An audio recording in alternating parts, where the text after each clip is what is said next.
Namah Vishnu Padaya Krishna Prastaya Bhutale Srimate Bhakti Vedanta Swamin Ite Namani. First time I saw Srila Prabhupada was, I believe it was 1967 or 68, and he had just come to San Francisco. And there was a meeting that was called by the mayor's office of various groups around the Haight-Ashbury area and the city of San Francisco. They were anticipating thousands and thousands of kids coming to San Francisco, Summer of Love. So I was with a group called the Diggers. We were kind of a revolutionary group that would beg, borrow, or steal food and set up free kitchens in the Golden Gate Park and so forth. And we had a storefront at 520 Frederick Street. And as it turns out, the devotees opened the storefront right next door at 518 Frederick Street. And at this meeting, they had the mayor of the city, the chief of police, various medical personnel from hospitals. They had a couple of other yoga groups that were there. There were about 15 people there. And I was there with another fellow representing the Diggers. And Prabhupada came there with Hayagriva. And everybody there made their presentation, what they were going to do to help and so forth. And it came time for Prabhupada to talk, and Prabhupada pointed to Hayagriva and said, "You talk." And Hayagriva told about the temple that we were doing, and I don't quite remember the conversation. But even at this point, I just kept looking at this little Indian fellow who was just sitting there. And he was just kind of moving his head back and forth and just listening to Hayagriva. And then they brought out a plate of fruits, like to give to everybody who was there as a guest. And Hayagriva picked it up and offered it to Srila Prabhupada first. And Prabhupada picked a grape up and he threw it in the air, like threw it right in his mouth. And it was like, I was sitting next to him, and it was the most amazing thing in the world to see that. And that was the first time that I ever seen Srila Prabhupada. It was just an amazing thing. I'd never seen anybody do that. It was quite incredible. Then the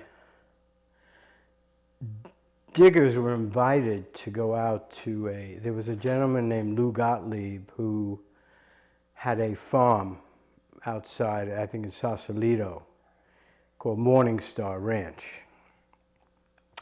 And this fellow came and invited the Diggers to come out there and, farm it and do things like that. So I went out there to live at that farm, and I'd go back and forth to San Francisco from there. And then one day we heard that the devotees from the temple were going to come out there to the Morning Star Ranch. And Prabhupada was going to come out there. So we didn't know what to expect, or nobody really understood what he was doing. We used to go in the parks, and we used to see him chanting there, and I used to go around, stand around the kirtans there, but nobody had really had any direct contact with him. And we had built a platform, a little Vyasasan for him in the woods, on top of a hill, underneath a cross that was out in the woods there on the guy's property. And I remember going out and picking Scotch broom flowers, which are a yellow flower, and decorating the thing for Prabhupada there. And so Prabhupada was picked up by this fellow Lou Gottlieb in the city in a Volvo. And Lou told me the story that he said to Prabhupada, "Put your seatbelt on." And Prabhupada said something like, "Krishna is my seatbelt." He remembered that, he told me that story. So Prabhupada got there, and I happened to be in the garden. Just, I don't know if you can say this on tape, but it was, most of the people walked around with no clothing on or anything like that up there. I happened to be in a garden when Prabhupada arrived. I was digging potatoes in the garden there. And Lou Gottlieb brought him over, and there I was, and shook Prabhupada's hand. I was standing there, and Prabhupada did say, "What are you doing?" And I said, "I'm digging potatoes." He said, "No, what are you doing with your life?" And I don't even remember what I said. I do remember what he said, but I don't remember what I answered there. And then we went, everybody went, and Prabhupada went up to the hill there and chanted. And the thing about, after Prabhupada left there, every evening all the people who were living there used to gather together for a common meal. And we'd all stand around holding hands, and we'd just stay there, you know, with eyes closed, not doing anything, you know. But that very evening, in that meal, not only everybody started chanting Hare Krishna. And that became one of the things there. On that farm, there were many other, at the time, Vishnu John lived there, Tamal Krishna lived there, Madhavisa, you know, so many people became devotees off of that farm because of Srila Prabhupada's visit there, and the enthusiasm for the chanting and so forth. When I first met Srila Prabhupada, I was a member of the Namhata party in Japan, and it was in 1975, I believe, and the Vrindavan temple was under construction, and we were collecting for that, and supplying Prabhupada with the funds for the construction of Vrindavan, Mayapur, and Bombay. So one time I had the opportunity, Guru Kripa Maharaj took me along with him to India to bring some Lakshmi to Srila Prabhupada. And this was cash that we had collected in Japan. And we flew from Japan to Delhi, and we traveled up to Vrindavan. And so when we arrived, the temple was under construction at that time. And I know the guest house was for sure, really the whole temple, it wasn't opened yet. So we arrived there, and it was in the probably afternoon. And we went to Srila Prabhupada's office. He was sitting behind his curved desk there.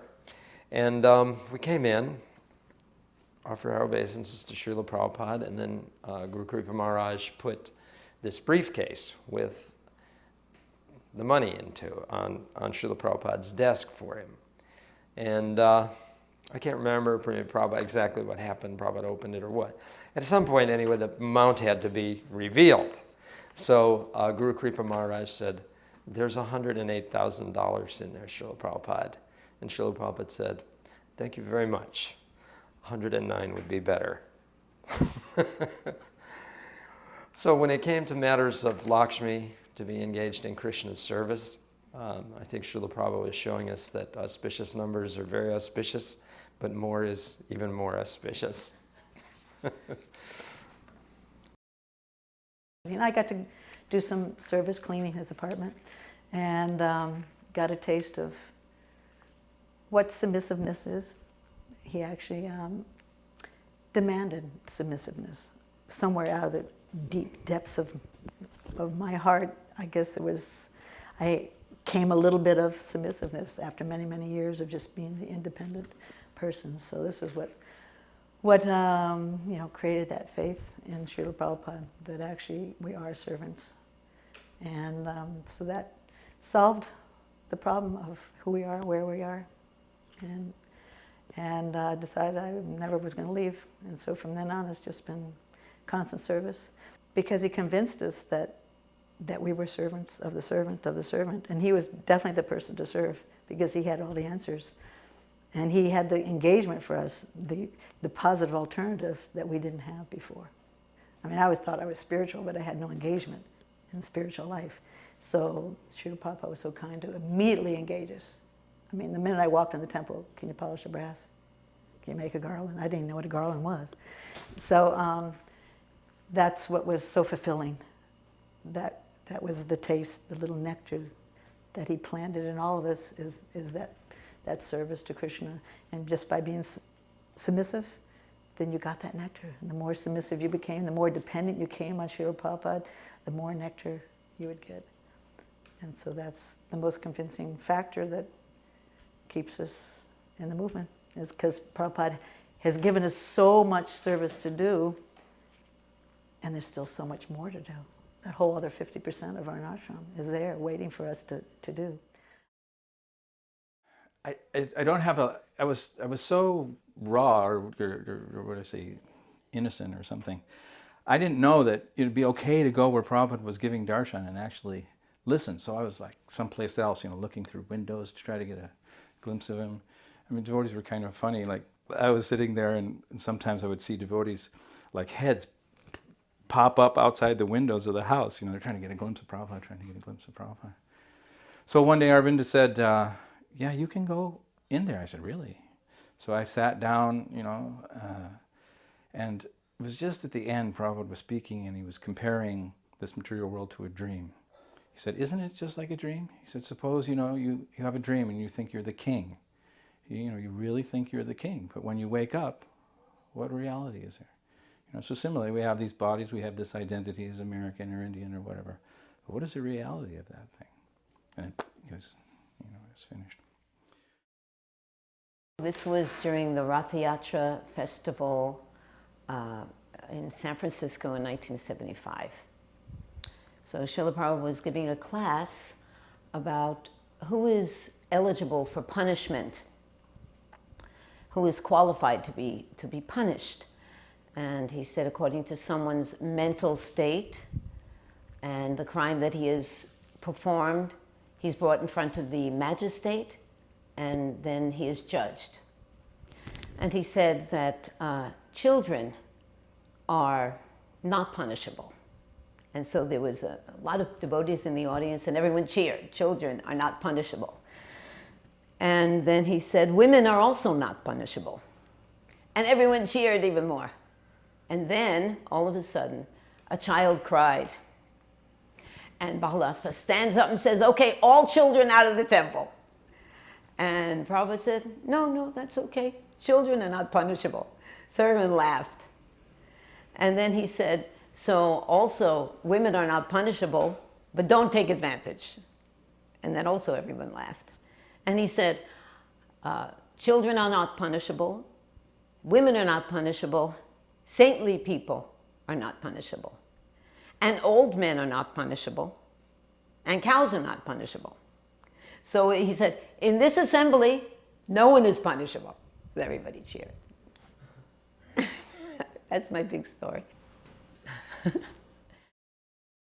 We had an engagement for Prabhupada that evening at the WRUF, the radio station at the University of Florida, student run. But it was a very professional place, and Prabhupada had a particular interviewer who was trying to provoke him, trying to ruffle him, and asking questions like, so what do you bring to the world, this country, that we already have in God? We have so many churches. What do you bring in that is so special? And Prabhupada said, I am bringing the authorized version. Authorized by who, he says. He said, by Lord Chaitanya. The man would never know who Lord Chaitanya was, you know, but he said it so beautifully. He's authorized by Lord Chaitanya. And then he would continue with his antagonistic questions. And finally he said, so how would I recognize someone who is a follower of Krishna consciousness? Like that, a very strong accent. And Prabhupada said, he would be a perfect gentleman. And so then we all realized that how beautifully and what a perfect gentleman Prabhupada had just been amidst those antagonistic type of questions. So we're all just falling in love with Prabhupada at every moment because it's impossible not to. His heart is so kind, and even kind to this man who was trying to provoke him. So I guess one impression I had was when one time I saw him opening up the Chaitanya Charitamrita, and he was saying, he put on his reading glasses and he said, as it's stated in Chaitanya Charitamrita. And that impressed me. I grew up with a lot of books around me, and I just saw a difference between Srila Prabhupada and so many of the other gurus that were coming at that time, and avatars and what have you, that he was actually speaking from Shastra. One thing that I remember that was a one-liner, and I just love the way Prabhupada worded it, because sometimes he would use words or a sentence in a way that no one else spoke that way. So he said, if you chant 16 rounds daily, your deathlessness is guaranteed. So I never heard such a word, deathlessness. And I still think about that. It was such a beautiful way of saying it. So deathlessness is guaranteed.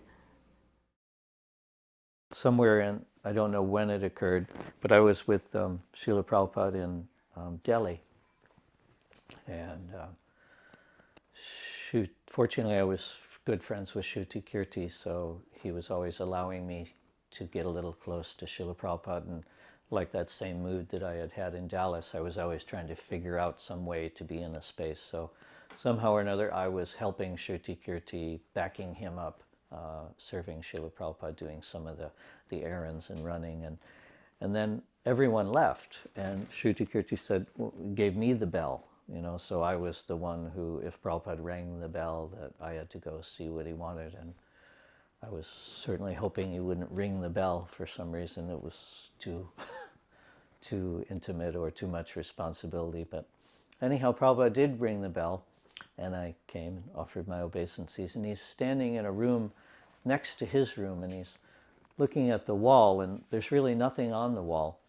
But he's asking me about the painting, and asking me, what do I think about the painting? Should the painting be here? And I couldn't figure out whether he was asking me if the room should be painted, what color the paint should be, or should we put some painting on the wall? And I kept, whatever you think, Srila Prabhupada. You know, I was trying to get out of thinking about it, like just throw it back at Prabhupada, whatever you say, Srila Prabhupada. He goes, no, not whatever I say. What do you think? What do you think? What do you want to do for Krishna?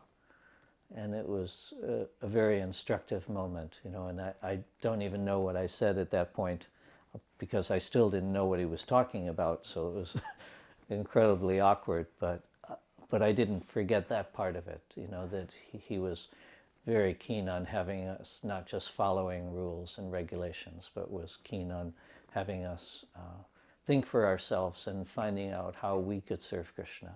And that Krishna was in our hands also, and he had given him to us, and now we were to use the best of our intelligence how to serve him.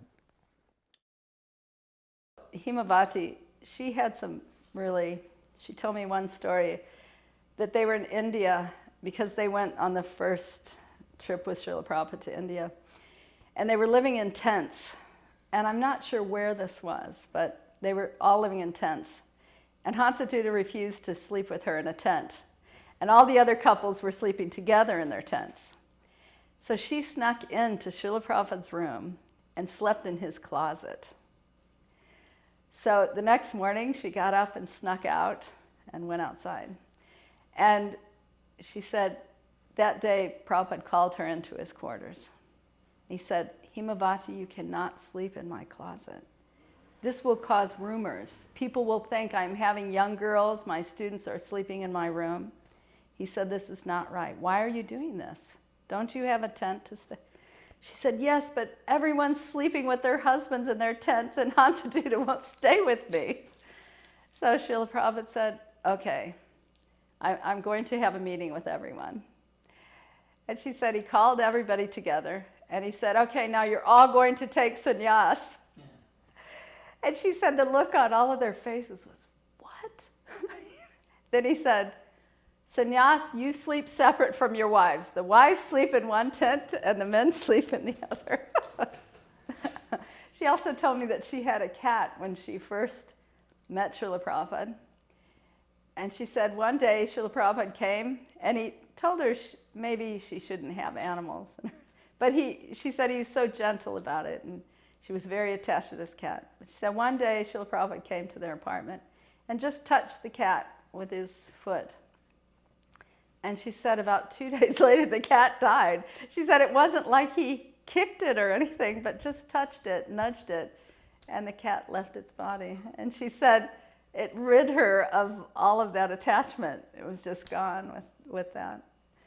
But she was a wealth of stories. He was so kind to her when he'd come to the manor. He was always very kind to her, and said she's a great wife because she can cook and sew. She was a great cook and a seamstress. The first time I saw Srila Prabhupada was San Francisco Airport. I had joined a van. I lived in Ann Arbor, Michigan. I was 17, and I saw a van pull up at a gas station full of devotees, and I knew there was a big Moody Blues concert going to happen down the street. So I ran out. I said, I'm going to go get a ride with them. And the guy I was with goes, I'm not riding with those guys. So I ran over to the van, just thinking I'm going to get a ride to this concert. I said, you guys going to the concert? They said, yeah, get in. So I get in the van, and Mrigendra hands me a Gita, a Nectar of Devotion, and a Bhagavatam, kind of piles me up. Give a donation. I sit in the van, he just hits me up. And I happen to have $90 in my pocket. So I pulled out a 20 and gave it to him. So I'm sitting in the van, and they're all in dhotis and, tilak and stuff. And we go down to the concert. And when we get to the concert, we have a kirtan in the van for maybe 15, 20 minutes. After the kirtan, they all put on plain clothes and wigs. And they go, we're going to distribute this incense and these books at this concert, and would you like to help us? I'm like, well, okay, sure. So they give me a big pile of incense and some little books, and we're standing there, giving people incense and saying, give a donation for Bangladesh. And my friends were coming up going, McCready, what the hell? What are you doing? And I'm giving them books and incense, and people are giving donations, and I had a ticket, and I sold it. And after everybody went in the concert, the devotees said, well, we're going to the temple. You want to come with? And I just said, okay. I just said, forget the concert. For some reason, I was attracted to this. And the temple was from Ann Arbor, maybe 50 miles out to Detroit. So we went out to Detroit, and we walked in, and Govardhan came down. I was like a macrobiotic at the time, eating brown rice, and that was it, miso soup and stuff. And I get there, and Govardhan comes down with a maha plate. And he's, on that maha plate are puris with powdered sugar and halava and gulab jamuns and hot milk. And he's like, here. And I hadn't eaten anything like that for about a year. And I saw it, and I was like, wow. And I just ate that. And then we went to bed. And they said, we're going to wake you up early, so don't be surprised. And it seemed like I just laid down. And the next thing you know, they're clanging cartels down there in the Brahmacharya ashram in Detroit Temple.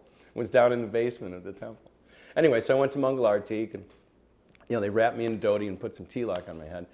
And I said, can you take me back to Ann Arbor today? And Prabhanu, who was the party leader, said, yeah, sure, we'll take you back. So on the way to Ann Arbor, he said, you want to stop and distribute a few more books before? So we stopped, and we did Bhagavad Gita. We went to a Pier 1, and the manager said we could do it. I couldn't believe it. He said, sure. We put cases of Bhagavad Gitas right in the foyer, right there, and there was 2 doors. And he let us stand there for hours and sell Bhagavad Gitas. So by the time the day was over, Mrigendra said, you still want to go back to Ann Arbor? And I said, let's just go to the temple. So we went back to the temple, had prasadam. I did that for maybe 4 days. And finally, we were driving around doing Sankirtan on the 4th day, and Prabhanu said, you don't mind if we don't go to Ann Arbor, do you? And I said, nah, I don't care. So we went to Cleveland, which was the temple they were from. And so I joined. I mean, I joined a van, you know, I just never left. So that was that was what happened to me. So that was your first contact. That was my first contact. But what we did on that party, because Mergender was into travel in Sankirtan, that's what we did. And there was an expo out there in Spokane. So we convinced the president, if we go to Spokane, we do this expo, we'll do huge, and then we get to go to San Francisco Rath Yatra. So that was when we went to San Francisco and saw Prabhupada come in the airport. That's the first time I saw him. He wrote me, you know, I have a bunch of letters that he wrote. I was president in Victoria, British Columbia, and due to some immigration infraction, when I went to reapply to stay in the country, they arrested me, and they put me in the immigration jail there.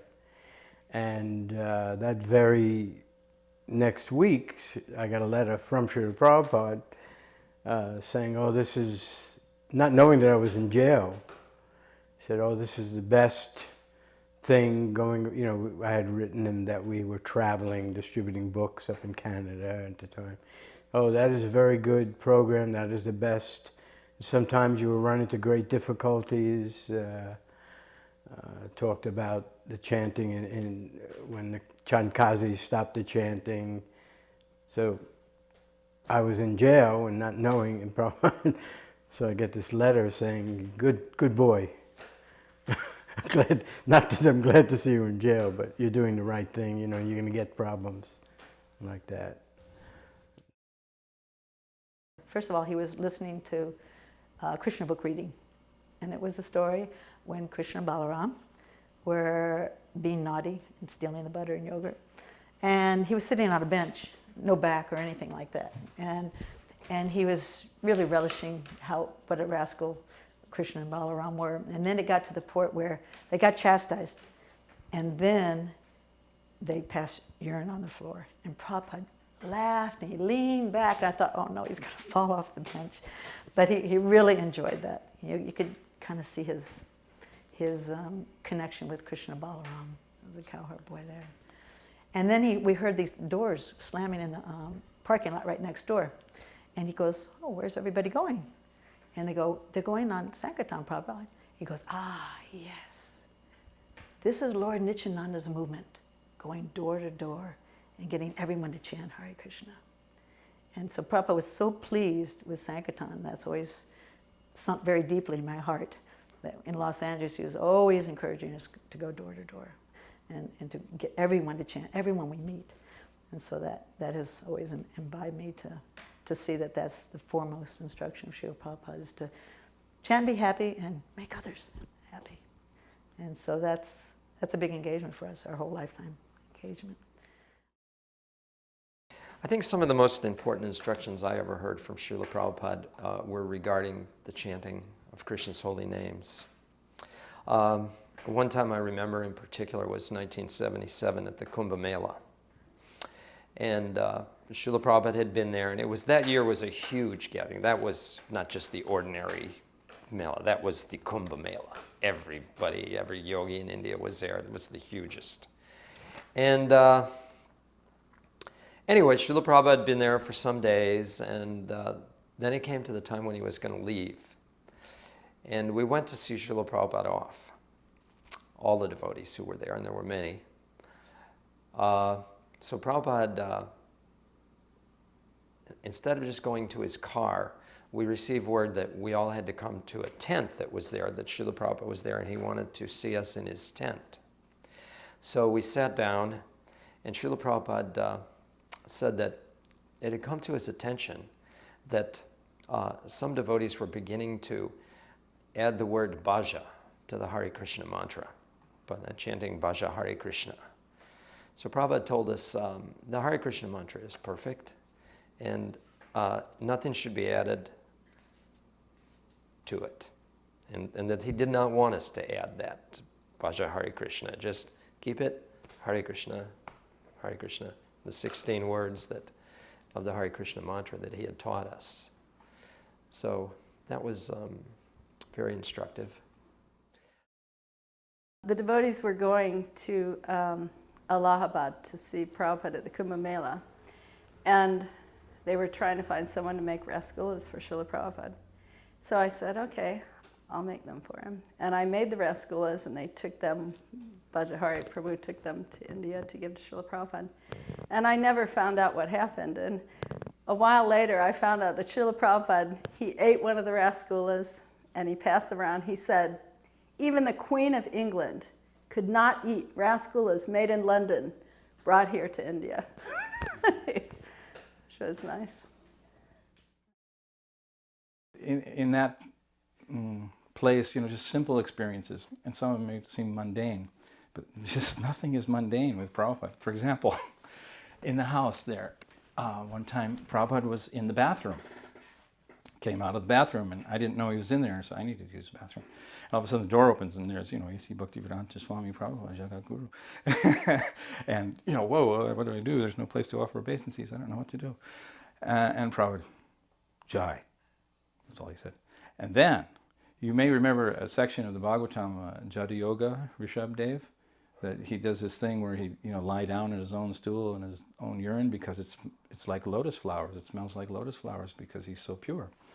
So I walk in that bathroom after Prabhupada used it, and oh my God, it was like flowers, It was just like an overwhelmingly beautiful scent in the bathroom. There was also one light that was always on across the street from the temple. It was always, somehow or another, this light was always on, even though it was daylight. And Prabhupada had told the devotees, what is that light doing on? So it went on. He was very, very concerned that the light should not remain on during the day. This is conservation of Krishna's energy. Also, sometimes he would be writing, drop a pen, and then put it to his head. And he saw everything in relation to Krishna. So this was in Chicago Rath Yatra, and most devotees who had some ingenuity, they would find a way to get to Srila Prabhupada, who was anywhere nearby. And so even money was no obstacle because we would, collect along the way or something and get there. So it was just, I had to see Srila Prabhupada, I had to go to Rath Yatra. So this particular event took place in his room, and again, a room conversation. And I was sitting really close to Prabhupada. It was right just 2 feet in front of him. And Prabhupada was sitting on the floor very casually with his knee up like he does sometimes, and looking so relaxed and peaceful and angelic. And right next to him was a Vyasa-san. But Prabhupada was sitting on the floor right next to Vyasa-san. I didn't really take notice of it so much, but the reporters were coming in and they were going to ask some questions. And they were asking about Prabhupada's cars and why do you have so many cars, and Prabhupada gave his answers to those questions. And finally this reporter said, why aren't you sitting on that big seat? Like that, a little antagonistic, Why aren't you sitting on that big seat? And Prabhupada looked right at her and he said, because you would be envious. Boom. That was that. Didn't pull any punches at all, just because you would be envious. And then I realized that we have to keep ourselves humble and simple. We should also live simply. And Prabhupada always did all of his teaching from the ground level. He didn't have a big fancy desk with a big slab of glass on top, like we find nowadays so much these days. We cannot make ourselves artificially important. Either we're important or we're not important. You can't artificially prop it up with some... Anyway, so Prabhupada was teaching like that as soon as you put yourself in some opulence, that immediately it creates envy. It doesn't create respect, it creates envy.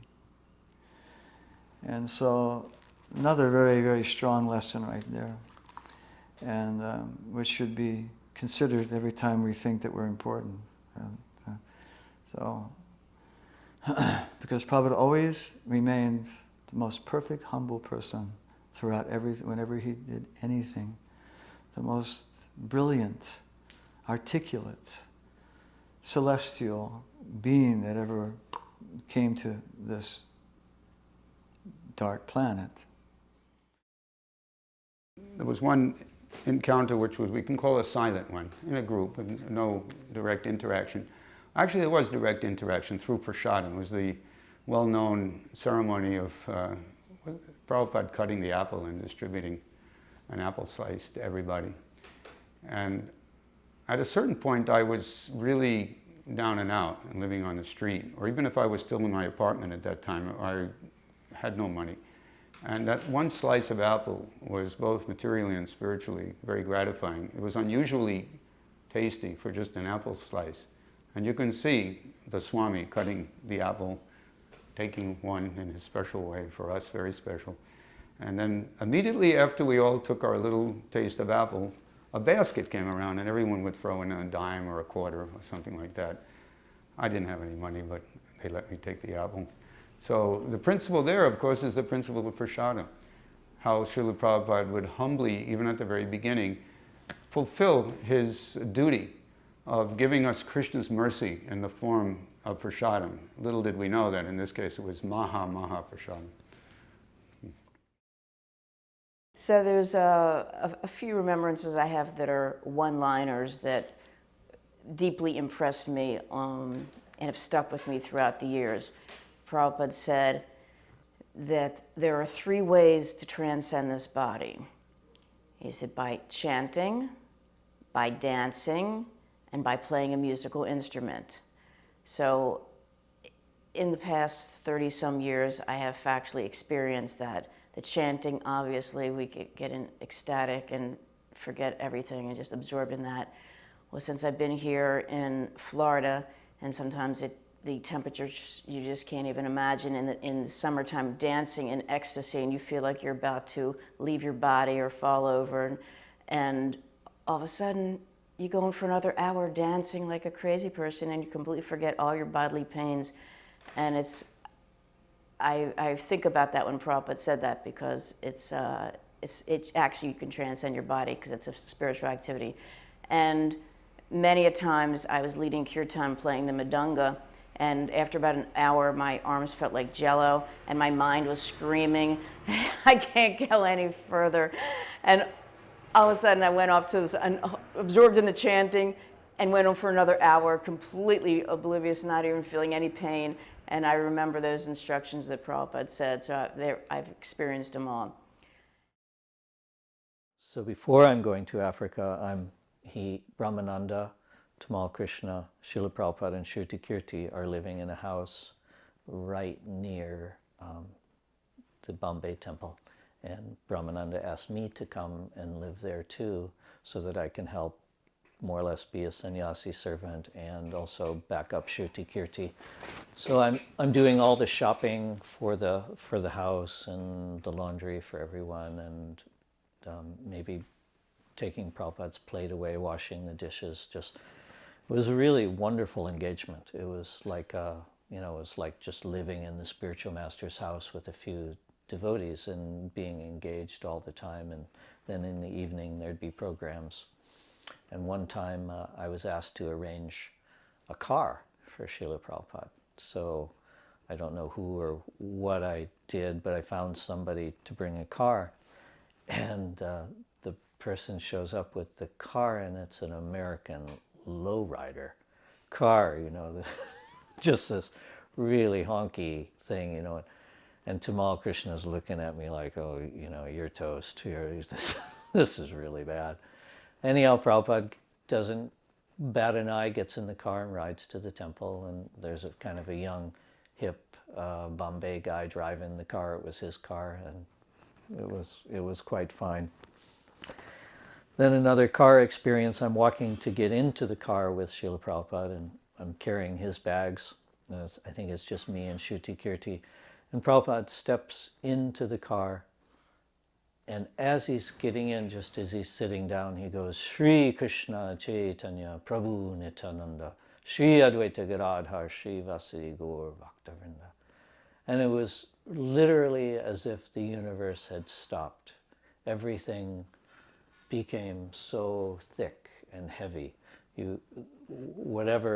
However the mood in which Prabhupada had said that, it just, both Shruti, Kirti and I were more or less just stunned for a moment.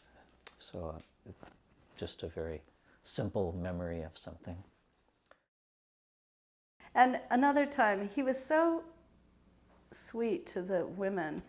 Himavati was living there at the time, and Srila Prabhupada was leaving, and he used to go out at the manor in the temple room. There's a door out the side that goes into the circle. And so Srila Prabhupada used to go out that way. And he was going, I think, to Bury Place at the time. And he turned around and he said, Himavati, are you coming? And there were so many sannyasis there and all, but he immediately, Himavati, are you? She said, yes, Srila Prabhupada, and she ran back to the shoe room to get her shoes and ran around, and he had her come into his car and go with. So that was so sweet. He was always so kind. I've heard some devotees say and preach that ecstatic dancing,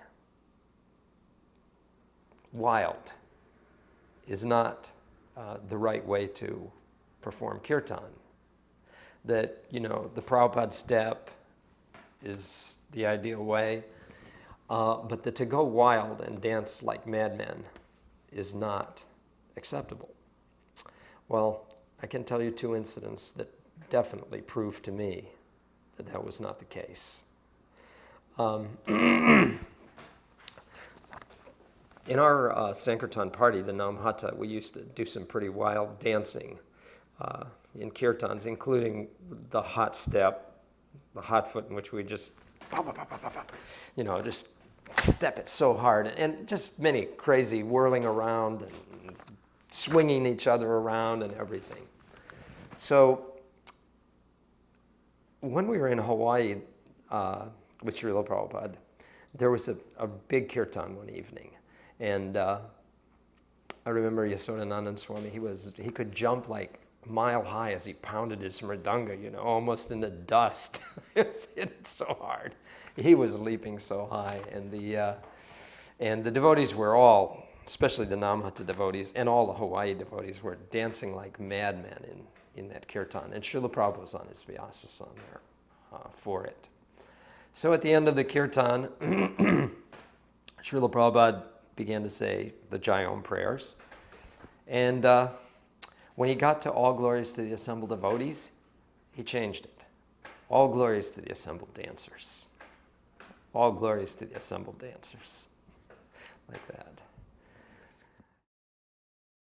In India, I was there for the Krishna Balaram opening, and I think the most wonderful part was when we went in procession with Srila Prabhupada down to Vrindavan, and you really felt like, yes, this is our master, our guide, this is the king coming back, bringing all his entourage with him, everything that he's collected, his booty and everything from the West, and with the elephants and the procession and the torches going down to the most unexpected place we could ever imagine, down right in Vrindavan. And just to see Prabhupada marching with his army of soldiers, we felt very, very proud, very fortunate to be with him, be part of his army. And I've always felt like, yes, we're just one of Prabhupada's soldiers. We all went into San Francisco airport to wait for Prabhupada, and there was hundreds of devotees, with flowers and garlands, and kirtan was going on, and it was amazing when Prabhupada finally emerged out from, because we were watching all these people come in, and we're like, where is he, where is he? And there he came, and we all paid obeisances and got up, and I looked at Prabhupada, and I don't know what it was. It was just like, it was something that you never experienced before, although I had been anticipating it for so long by reading and listening to his lectures and stuff. And when I saw him, I didn't know what to think. I just felt like I was so lucky to be there. And there he is. There's my spiritual master. And I remember Guru Kripa came walking up, and I talked to him later about it. He had a check for $80,000, and he came up to Prabhupada and he handed him a check. and Prabhupada took off his chadar and wrapped it around Guru Kripa. And I remember that really clearly because I was close there, and there, all those devotees were there, and there was Guru Kripa and Prabhupada, and it was amazing. That was it on the airport thing.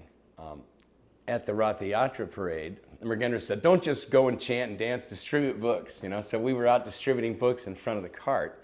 And then at the end, when Prabhupada was on the stage and gave the lecture, I was there in front of the stage just looking at Prabhupada and listening and listening. And at one point, and I've heard other devotees have said this happened to them too, Prabhupada looked right through me. He looked, it was some kind of, almost like electronic kind of, it was something I'd never experienced, but I knew that he knew me, and I knew that he looked right into me. And it was just, I almost fainted. I was freaked out for a second. Then he turned away, and and I was just surprised. I had heard those kind of things before, but I never experienced it. But that was the time when Prabhupada looked into my soul. That's what it felt like.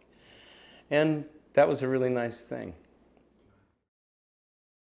We were in Africa next. And my friend here, Parameshwari, and Bivakar, and somebody else, maybe Charnarvindam, we're sitting around. Bivakar's got his nose in the atlas. He said, oh, look at here. There's this island out 1,000 miles off the coast, east coast. Got like a million Hindus on it or something. Why don't we go there? So in Prabhupada style, actually Parameshwari went there first, and they said, yeah, it's a good place. So Bivakar and I went next. And Bivakar and I went Prabhupada style. And what that means is we had a trunk of books, enough rupees that you could count on your fingers, and a letter of introduction. And we started. And that is not such a rich place. So it was a bit of a struggle. But after, I don't know, maybe a year or so, somebody came up with the idea. I wouldn't be surprised if it was Mr. Gautam Tilak, who was the secretary to the Minister of Agriculture in Mauritius, that why doesn't your guru meet the Prime Minister? And that was suggested to Prabhupada. So, yeah, it's very good. Prabhupada would like to speak to leading people. So we made all kinds of arrangements, and Prabhupada came once. Somebody donated to us for a couple months a beautiful beach house to stay in for Srila Prabhupada. And then he went to South Africa, he came back and stayed in another beach house in the south. It was very nice. As far as that goes, a couple of the experiences that stand out in my mind. One time, for example, Prabhupada was going on the morning walk. And in Mauritius, the main crop was sugarcane at that time. And some of the guys on the sugarcane trucks were a little silly, I'll say. And they like to mock us. They see us and Hare Krishna, Hare Ram, Dam, like this. So they did that even when we were walking with Srila Prabhupada. And so one of the devotees said, Prabhupada, what happens to a person when they chant Hare Krishna like that? And with a lot of conviction, he said, they are liberated. I went on one morning walk with Srila Prabhupada, and we were going up the road from Bhaktivedanta Manor, and I kind of went to the front because I usually had to do service at the temple, so this was the one that I got to sneak out on.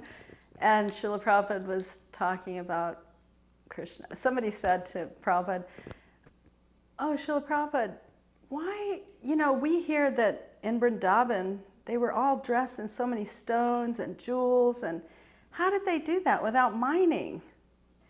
And then Prabhupada said, because Krishna was present.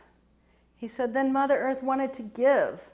Krishna and Balaram were there, so he said, the pearls would appear just in the streams and all the jewels, and they could just pick up and make their jewelry. I thought that was really nice. Most of these things that were all in New Dwarka, because I spent some time there when Prabhupada was there in the early 70s. He said in a lecture, he said, even if you don't feel like dancing, you should force yourself to dance and the bliss will come. So many times, you come in the temple, you might be in the modes and you're feeling tired. And then I remember that and I start to just shuffle back and forth. And after a short period of time, swept away, you know, and we're ecstatically dancing. And it's such a, I remember Prabhupada's instructions saying that, force yourself to dance and the bliss will come, and it's true. And it's not an ordinary experience. We think, oh, it's just dancing in the temple. But this is part of our philosophy, is, as Prabhupada said, dance for the deities. It's an ecstatic, transcendental experience, and it gives him great pleasure. Another very important instruction to me personally that I heard from Srila Prabhupada was on that morning walk that I went on with him in Vrindavan. He talked about many things that morning. He sat down, we walked out away from the town of Vrindavan and out the other way. And then Prabhupada sat down on the side of the road for a while with cushions. Shrutikirti had brought some cushions and they were fanning him. And Prabhupada sat there and he talked about many things that morning. And one of the things he said, which has always stuck in my mind, is that disciple means instrument in the hands of the spiritual master. Disciple means to be instrument in the hands of the spiritual master. So, you know, I've always, that's something that's stuck with me. I can't say I've always fulfilled it, far from it, but I still cherish the thought and hope to. But there's just a picture of like a hammer in Srila Prabhupada's hands, and he just uses it for whatever he wants, however he wants, and that's the position of a disciple of a bona fide spiritual master like Srila Prabhupada. So this was back in Bombay again when I was living in that house with Tamal Krishna, Brahmananda, and Shruti Kirti, and I just think it was one day, midday, Prabhupada had called Tamal into his room, and I was more or less in, Prabhupada's room was there, and then there was a middle room, and I was sitting more or less standing guard or just, you know, being there in the house, a bit on call. And Prabhupada was talking with Tamal, and I began to hear Tamal raising his voice and more or less really arguing vehemently against Srila Prabhupada. And Prabhupada was talking, the subject was that Tamal should go to China. And Prabhupada was just speaking so calmly, even though Tamal was, in my estimation, I had never heard anyone raise their voice against Srila Prabhupada or an argument. He was just being incredibly strong in his statement. Obviously their relationship in preaching was very intimate, but so I was more or less overwhelmed by that. But in retrospect, I remember just hearing Srila Prabhupada's patient voice, that Tamal would throw out some loud objection, and Prabhupada would just kindly diminish that objection and speak very much like a patient father with a enraged child who wasn't following his directions. So I was actually the person in charge of the lady who put the salt in the charnamrita. I had given her, she was a little crazy, but I'd given her that duty. And then when Srila Prabhupada said, at the very end of that whole episode, he said, and she should not do that service anymore. And that struck me as a personal instruction to myself, that you really have to use your discrimination in giving important services to people. So that's one thing I learned from that incident. It was like a stab on my part, although I didn't do it, but I was in charge of that person, so we have to be very responsible for Srila Prabhupada. This encounter, superficially we can say, was a negative one, because Srila Prabhupada, there were 3 occasions where I could not, he did not allow me to exchange with him or interact. And this was one time where he said, I cannot speak to you now. I have to do my translating. I'm very busy. Now that was not the typical reception. Srila Prabhupada, the door was open. You could just walk in without even knocking and speak with him. That were the instructions from the devotees. Go upstairs and speak with the Swami. But why in this case? This was also in the book, Planting the Seed, this particular episode. Because there was this young girl, and I had a little motorcycle, and I put her on the back of the motorcycle, and I wanted to show off my guru to her.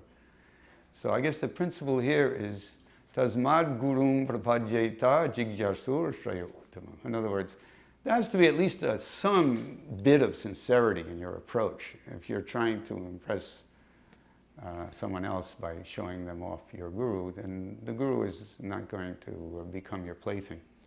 So that was another encounter. It was a short one. We left very politely. It was a letter. It was a letter that one of his godbrothers wrote to him when he first got to New York, and the letter was what would they call them? His godbrothers called him. So what do you see there? And Prabhupada wrote back, he said, I see only demons. I see only demons. So Prabhupada had his work cut out for him, trying to convert a country of demons into devotees.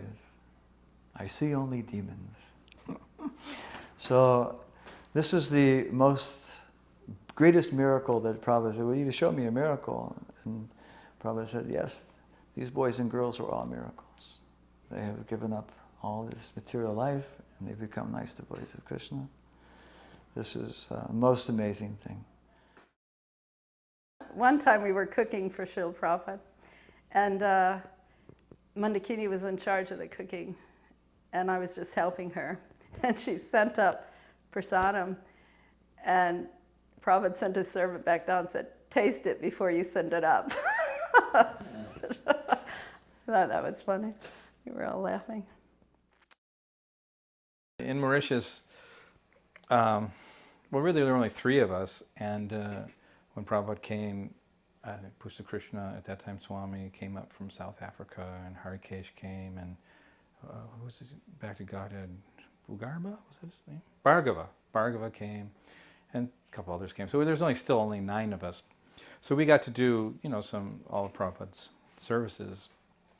And one thing stands out to me, that he was taking every day a glass of carrot juice in the afternoon. And one day he asked, how many carrots does it take to make this glass of carrot juice? And when he heard the number of carrots it took, he said, no more.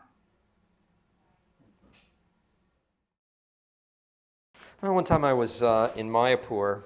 This was in 1976, and I was serving in the Pujari crew there. And one day I was collecting Tulsi manjaris from the Tulsi plants that grew around the temple, what they call the Lotus building now. And all of a sudden, Prabhupada's servant, I think it was Harisari, pretty sure, he yelled down to me, he said, Pundarika, come upstairs, Srila Prabhupada wants to talk to you. Come right now. So I came up to Prabhupada's room, and Prabhupada told me, never touch Tulsi with a knife. I'd been cutting with scissors, the Tulsi manjaris, and Prabhupada said, never touch Tulsi with knife.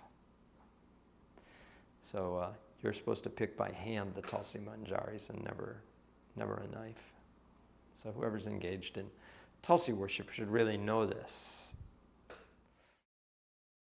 There was one time in Mayapur, they have this, where Prabhupada's Vyasasana, there's a little wall there, and I was sitting right where he walks up the stairs there, and it was hot, and I was nodding out, sleeping, but all around him there must have been, 15 or 20 sannyasis, and you see all their dandas going down and up and down. And Prabhupada pointed to me and said, wake up. And all of a sudden you see all the dandas straighten up. So I took it as Prabhupada using me to wake everybody up there. So now I'm going to tell a story that many people have heard before about the famous festival in New Vrindavan in 1972 for Janmashtami and Vyasa Puja. But the ending was actually quite different than anyone has told the story. I think people were half asleep. I was a little trained up in New Dwarka how to run up ahead so I could get myself situated so I could be very close to Prabhupada. So I ran down the mountain about 15 minutes early, knowing that the temple would be very crowded, and planted myself right very, very close to the Vyasa-san. Then there was the midnight artik, and I held my ground. And after the artik, as everybody knows, Prabhupada said, let's read Krishna book. And this went on for about 2 hours, and I remember I was sitting about 4 feet away from Prabhupada, right dead center, and I was watching him the whole time, and he was just so blissfully absorbed, and you're looking around the temple, and devotees are falling asleep, and he was just saying more and more, keep passing the book. Then suddenly, the lights go out, and it's pitch black, and you're out in the forest, so it's pitch black. I couldn't see my hands in front of my face. And all you can hear is the scrambling of the New Vrindavan devotees. And it seemed like a very long time. It could have been 5 minutes, could have been 10 minutes. It was a long time that the lights were out. And I kept thinking, I want to see Prabhupada's expression when the lights come on. So I just had my head facing in that direction because I couldn't see a thing. So I was wondering, is he angry? What's he, So after some very long period of time, the lights come on, and Prabhupada has this beautiful ear-to-ear grin. And he says, so Krishna is now sitting on the lap of Mother Yasoda. I think you are all tired and we can stop here. And everyone roared, but my hair stood on end because I was listening, and we were left off. It was a battle going on in the Krishna book. Krishna wasn't sitting on the lap of Mother Yasoda. And so when he said that, I was thinking, what happened during that time when the lights are off? I pictured a little blue boy sitting on his shoulders, and it was so ecstatic because there he said, Krishna is now sitting on the lap of Mother Yasoda, and we weren't talking about that.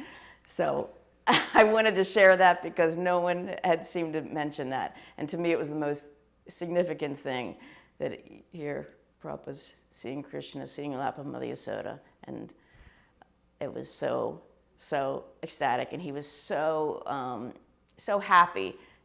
Prabhupada was just so blissful and so compassionate, just telling devotees, now you can go now. It is okay. Krishna is sitting on the lap of Mother Yasoda. Hare Krishna. So also I got to drive Srila Prabhupada to the beach every day in the Jeep. And he would sit right next to me. I would sit right next to him. And it was more or less like being, he would chant Govinda prayers while he was riding in the Jeep. And the Jeep had no canopy on it. And we would ride to the beach. And I remember thinking of myself as someone in the World War II driving a great general to a battle station, and he was holding on to the top of the Jeep as we were driving and chanting Govinda prayers, and then we would walk on the beach. So then it came my time to, somewhere during that time, Prabhupada had asked Brahmananda, he said, so who is this boy? Who is this boy Parameswari? And Brahmananda came and told me that, and it was like, Prabhupada's taking notice of you, he wants to know who you are. And I said, oh, I was feeling very enthused because I was about as happily engaged as I had ever been, being more or less a secondary, behind-the-scenes personal backup for Prabhupada. So it was just completely satisfying to be in that situation. And some nights I'd be able to sit and chant japa while Shruti Kirti was massaging Prabhupada's legs. And there was just such a mood of, it was almost as if Krishna's pastimes were being performed in that dark little lit room, and Prabhupada was drifting off and Shruti Kirti was massaging his legs. And I remember thinking how, it really doesn't get any better than this. This is the best position of life I have ever been in the association of my guru. And just daily so many realizations and intimate feelings were coming. So anyhow, it comes time to say goodbye to Srila Prabhupada, because it's time to go to Africa. And I catch Srila Prabhupada at a nice time. I guess he's just had his breakfast, and I go in to his room and tell Srila Prabhupada I'm, going to Africa. And he was very aware, from Brahmananda, and he was also, very encouraging of the devotees who went to Africa because it was, far away and more or less a austere place to go to. And he was exceptionally kind. I went in and paid my obeisances and told him I just wanted to say goodbye, Srila Prabhupada, I'm going to Africa and ask for your blessings. And he said, yes.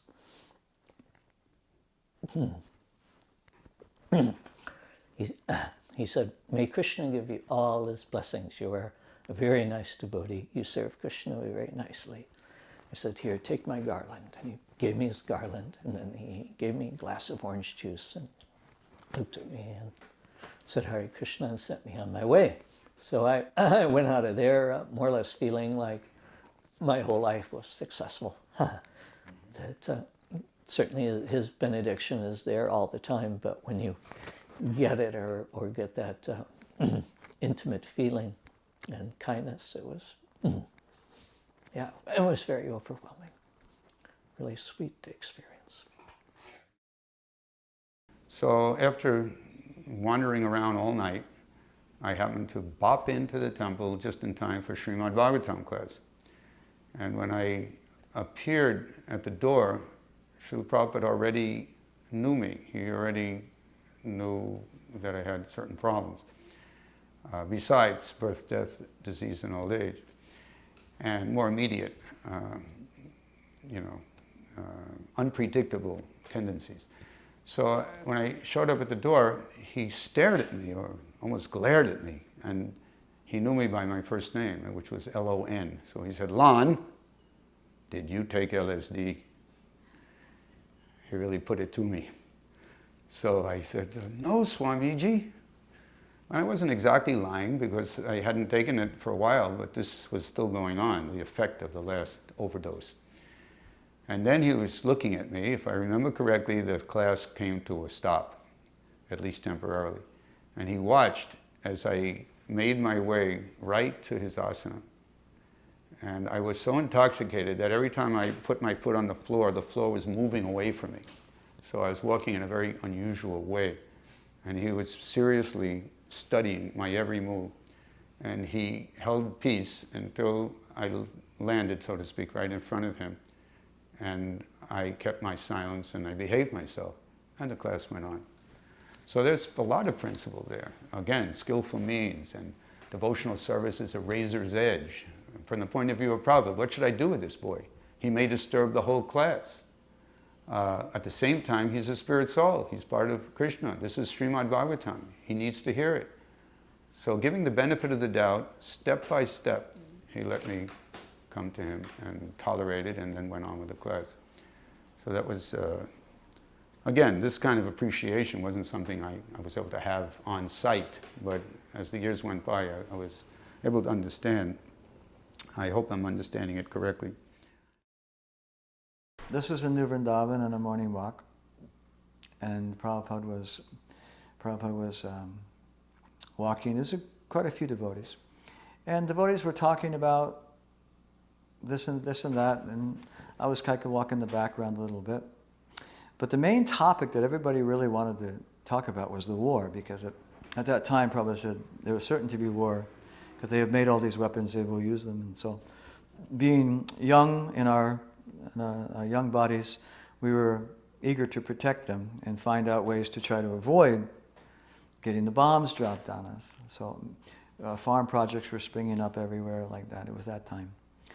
And Prabhupada was walking and different questions were being raised, but no one asked a question about the war. So I figured, and Prabhupada also, it was a very well-known fact that Prabhupada says, do not make any plans based on the war. And yet we were all making plans based on the war. So I had the moment came and I blurted out my question.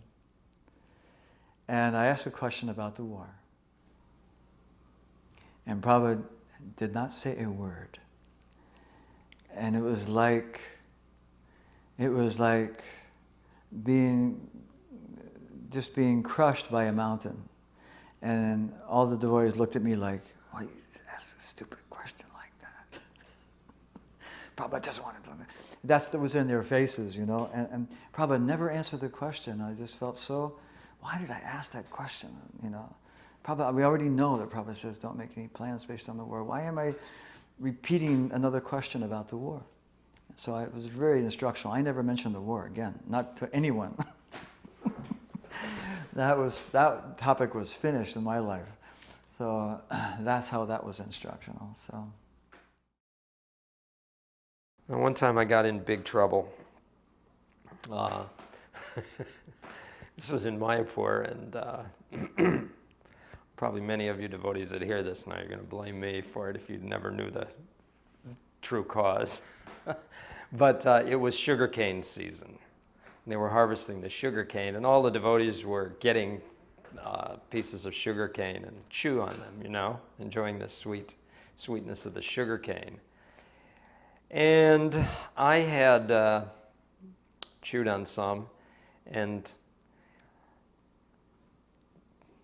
our room for the devotees from our party was on the top floor of the temple, what they call Lotus Building now. And somehow or other, I had stashed this chewed remnants of sugarcane somewhere over the railing in an inconspicuous place. But Srila Prabhupada, he never missed anything. He'd come to a temple, and anything out of order, he would see it, like he had eyes for it. Krishna gave him the eyes. So he saw that, he found that, and he became very angry that devotees were being given the privilege to be able to stay in those nice quarters, and they were abusing that privilege by making a mess there, you know, chewed sugarcane remnants, you know, stashed some there. And so at that time, Prabhupada, I don't remember exactly what words he spoke, but he sent all the devotees who were living in that building. He made us go out and live on the wall around Mayapur. There were those very small little rooms out there. And he said we all had to leave those quarters because we were not qualified to stay in them. And he sent us out to the mosquito-infested wall to stay. And he told us not to eat sugarcane anymore. So I didn't know exactly what he meant by anymore, but to this day I've never ever had any more sugarcane.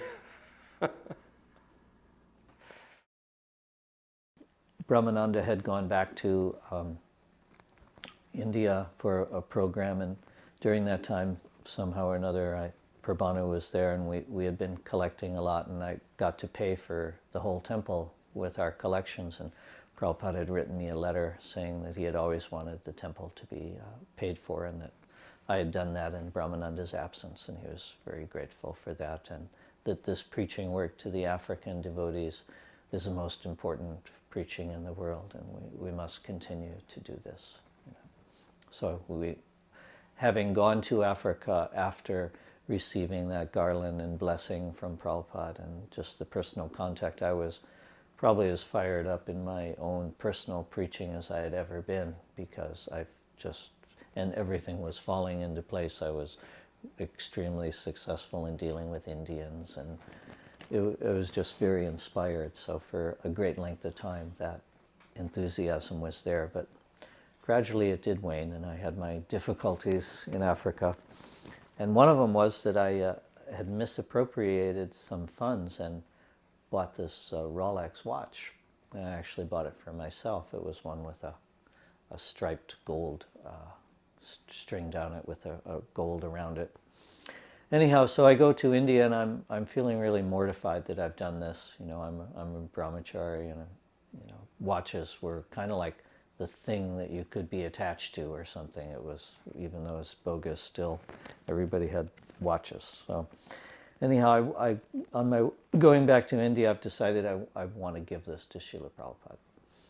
So when I get to Bombay, I remember Prabhupada was walking with a group of devotees, and I walk up and pay my obeisances, and Prabhupada folds his hands and says hello to me, with pranams, and I'm just overwhelmed that he's even noticing me or remembers me, in any way, that his intimate way of dealing with people again. So Shruti Kirti makes an arrangement for me to come up and see Srila Prabhupada, and it's just myself, Shruti Kirti and Paramahamsa, and sitting at a table just 2 feet away from Srila Prabhupada, and he's sitting across from me. And I give him the Rolex watch, and he goes, "Oh, Rolex. And he puts it on, and he has another watch on, so he has both watches on at that point. And he's looking, and he looks at me, and he begins lecturing on the purity of Lord Chaitanya's movement, how that we are only different from others because we are following purely these principles that Lord Chaitanya has presented, and that will be the success of our movement, is that if we follow everything purely. And he went on for maybe 20 minutes, a half hour, personally lecturing me on the purity of Lord Chaitanya's movement and how it was important not to spend a farthing of Krishna's money on sense gratification.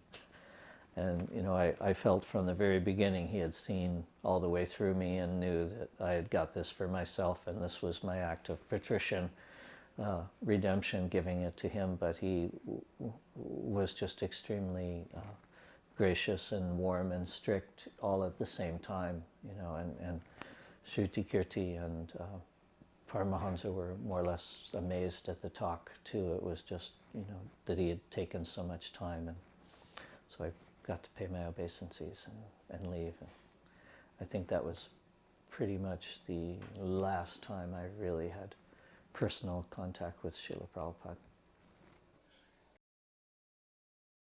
There was one encounter where I guess this would bring out, again, Prabhupada's tolerance and also very, very skillful means, how to deal with an unusual situation. Where I came in and I somehow whimsically thought I would start remodeling Prabhupada's apartment. I started moving the lamp and putting it on the floor and, you know, changing things around, you might say, without any rhyme or reason. And there were a couple of hippies there, and they didn't do anything to protect Prabhupada. They just kind of watching as if they were watching a movie, you know. And so Srila Prabhupada had to deal with it personally. So he stood up and very politely came, extended his hand to shake hands. I got more or less of a handshake with Prabhupada. And then he said, "I'm so glad you came. Thank you very much for coming. This is nice, very good. And by the way, the door is right over there." And he gracefully ushered me out. So that little incident showed his genius, how to deal. It could have been a lot rougher. If it was anyone else, I don't think it would have been as graceful as that. Srila Prabhupada was so easily pleased by our actions. I remember at the Rath Yatra, the Family Dog Auditorium, he was so pleased with that Rath Yatra. Just looking, I remember him, after he gave his lecture, he looked at all the hippies and all the crazy people and the smoke-filled room and everyone having a good time. And I think that was the time that I saw him most pleased. He looked at the people and he said, "This is such a wonderful process." He says, "Just look, you can dance, you know, for hours, dance and chant. And when you get tired of dancing and chanting, then you take prasadam." He says, "This is such a nice process." He says, everyone can be engaged. And he was just so pleased to see everybody engaging in Krishna consciousness. And I was given the responsibility to, or the opportunity, to actually make this little puffed rice knuckle dana. And he had a little decorated container in his office and on his desk. And he would, when kids came up, or anybody, he was so pleased with everybody, so kind. He would just give them a little bit of this puffed rice. So I thought that was such a sweet thing. He was very reciprocal, and he was pleased with what we were doing, and we were pleased just to get a couple little grains of puffed rice from him. And he really encouraged us by showing that whatever you can do for Krishna, he was very satisfied with. And the more we can do, I think, you know, the more we can get satisfied. And I think we could do much more. I think that's the thing that he really struck my heart, is that you can do so much more. Because you could see him, he did more and more and more and more. And his vision of saving the world, sometimes him saving the whole universe, that we should conquer the whole universe, was, a big order for us. And he really wanted us to do that. So we have no excuse for sitting back being lazy. We've got a lot of work to do, even in our old age, to keep up with him. I think Pusta Krishna was giving him no, he was reading from the fifth canto. The fifth canto had just come out, and Prabhupada was knocking the moon thing and going off on that. But Pusta Krishna was reading from the reactions to sinful activity part, and Prabhupada was taking his massage from whomever, Chechu Guru actually, and Pusta Krishna looked up at Srila Prabhupada at one point and said, "Prabhupada, is this really what happens to someone when they do this?" And Prabhupada kind of chuckled. So it was almost, you couldn't understand whether he was like, he said yes, but the way he chuckled was sort of like, well, it's not real, in the sense that we're spirit soul and we actually have nothing to do with this material world. Like Krishna says in the Bhagavatam, it's superfluous to the soul. So there was sort of that mood in his chuckle, I thought. But at the same time, he said, yes. So let's continue. The most intense of all my encounters with Prabhupada was when I was really desperate. I had no money, I was on the street, and I came and I said, "Swamiji," still puffed up, extremely so. I said, "I'm like you. I'm spreading the word. I'm telling people about, Krishna and Om and all these things. But I work all day and nobody gives me any money." And Prabhupada looked at me and he went, like, tisk, tisk, tisk, tisk, pathetic case. And then he became very serious and he said, "Simply join us and we will solve all your problems." Again, at the time when he said all your problems, I didn't know it was birth, death, disease, and old age. Later on I realized what he meant. One time, Guru Kripa Maharaj wrote a letter to Srila Prabhupada, and in this letter he expressed that the devotees were really having a hard time in Japan. There was a lot of opportunity for sense gratification, and sometimes devotees were taking advantage of it in various ways.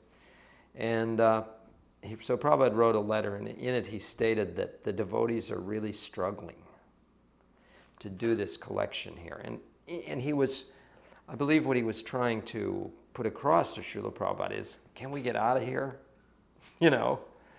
But the service was important, because that's where the money was being collected for Vrindavan, Mayapur, and Bombay. So Prabhupada wrote back in his letter, "You should know that I am pleased when my devotees are struggling." So Krishna consciousness is not easy. Not easy to follow the principles of it, not easy to do the instructions, chanting 16 rounds, or, going to the Mangal Artik, and so many instructions. Now, and also service in Krishna consciousness may not be easy either. You may have to struggle hard to do that. But Prabhupada said, "You should know I am pleased when my devotees are struggling." Parentheses, for me, for my service, for Krishna's service. I had one final darshan with Prabhupada in 1972. Now it wasn't so easy to sit down with Prabhupada, because Prabhupada was now known as Prabhupada, and the Hare Krishna movement, of course, spread all around the world. This was in Boston, and the devotees kindly set up this darshan. When they introduced me to Srila Prabhupada, they made a mistake. They said, "This is Bhaktalan. He used to speak with you at 61 2nd Avenue in the early days." And now I had not become completely, cured of my craziness, but I was enough, sober that I knew I was dealing with someone that is extremely important. And I was already chanting Hare Krishna and, you know, beginning the process. So I was too nervous to, this we hear from many devotees, how nervous they become in the presence of Prabhupada. So yeah, I had advanced enough that I was nervous to be with Prabhupada. So I couldn't bring myself to explain. No, it wasn't 61, it was 26. But at the same time, I wanted him to remember me. I wanted to connect the original encounters with this. So as we're walking in, we're sitting down, and to try to help Srila Prabhupada remember our conversations earlier, I said, Srila Prabhupada, when I used to speak with you in 1966, I was very crazy. And when Srila Prabhupada heard this, he raised his eyebrows and looked me right in the eye and said, oh, are you still crazy? He said it just like that. We heard different memories of Prabhupada showing how he could be so humorous. And he was teasing me. And it's like to make a crazy person become even crazier in a sense. Anyway, we sat down. He asked me, what are you doing? What is your situation? And I explained. I explained it in such a way as to try to convince Srila Prabhupada that I was no longer crazy. So in order to convince him I was no longer crazy, I said, I have 2 trucks. I have a business. I have a wife. I have an apartment. And I was thinking, if you have all these things and people, then you're not crazy. You know, I just thought that this is a sign that I wasn't crazy and Prabhupada would be impressed by all this. And he said, that's okay. You don't have to move in the temple. Stay with your wife. Do your business. I only ask one thing of you. Simply try to understand Krishna. And that was a personal instruction. And I definitely offered my obeisances at this point. I got to that, I mean, I advanced up to that level. And as I was walking out, there was one other somewhat cryptic instruction where Srila Prabhupada, the last words I heard directly from Srila Prabhupada were, and we are not asking for any money. And that was the last I heard from Srila Prabhupada. There was a darshan I also remember in Mayapur in his room. And Sudama Swami came in, and Siddha Swarup at that time, Maharaj, came in. Siddha Swarup was like effulgent as far as I was concerned. He was a really interesting person.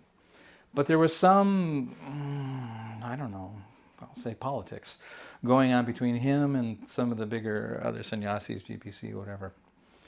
And so when he came in the room, Prabhupada turned to Siddha Swarup and said, so Siddha Swarup Maharaj, I understand that you have a different philosophy than we do.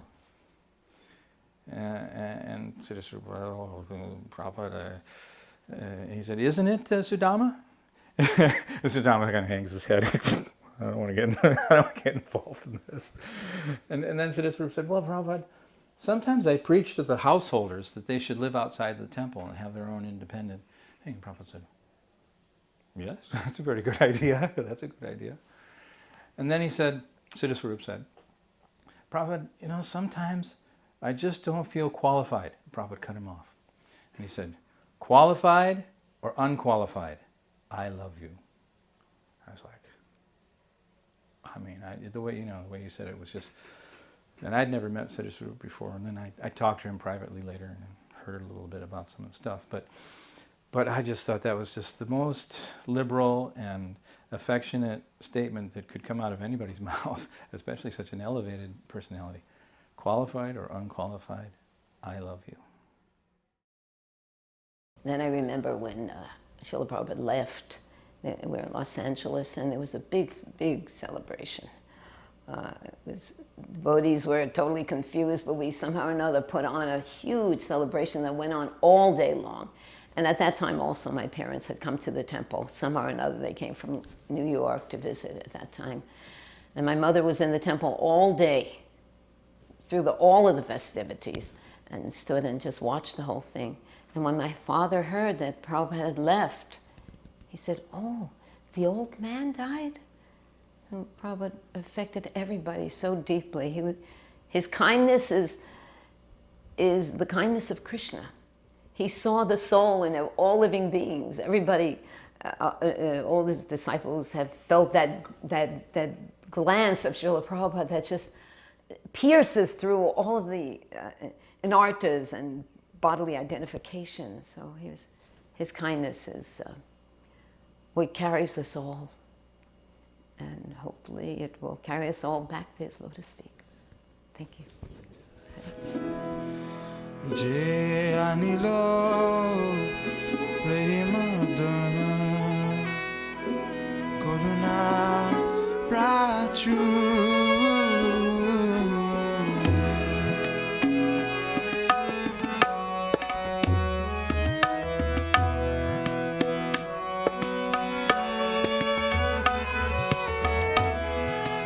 Anilo Premadonna Karuna Prachu